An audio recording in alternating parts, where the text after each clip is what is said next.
fishermen catch a large amount of fish in a time where the fish do not have enough time to reproduce. Dr. Link, tell me what are the major problems with overfishing?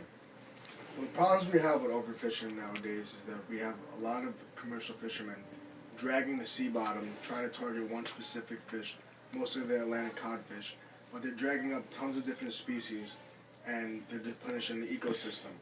And when that happens, we have a lot of problems where fish don't get to reproduce. There's not enough fish at the mature enough age to reproduce, and second of all, the coral reefs get destroyed. When the coral reef gets destroyed, what happens is the commercial nets get hung up on the coral reef and they wipe out all the live rock, all the corals, all the minerals, nutrients that smaller fish need in order to survive. So, Professor Haas, what are the main causes of overfishing? Well, the main causes of overfishing is the demand of fish the human race wants and needs to consume.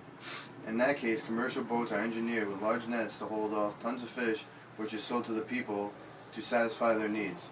The quotas for the number of fish allowed per vessel is high. Fishermen wipe out fisheries every year, not allowing certain species to survive.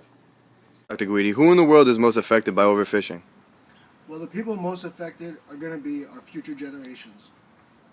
Our future generations only because studies say by the year of 2048, there will be no more edible fish left in the sea. So, therefore, our future generations are going to depend on fish for a way of life. Tell me why this is such a problem. Because poorer nations such as India, Africa, China, that is one of their main sources of food, fish. So by catching tons of fish at a rapid rate, there's going to be no more replenishment for the years to come. Not only is overfishing destroying the ecosystem, it is also going to ruin the future economy. The economy will be slow because fishermen who depend on fishing for income won't be able to support their families. Also, markets will close down because they have no product to sell. 80% of fish in the SeaWorld are already extinct due to commercial fishing, and already 90% of predator fish, such as shark and bluefin tuna, are already decreased to about only a third of their survival amount.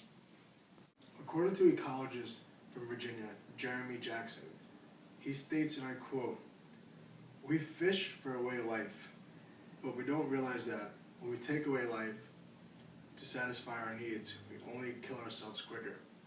And this really sums up what he's trying to say about our environment, because everybody needs fish, depending on if it's to make a living, to have food, to support themselves.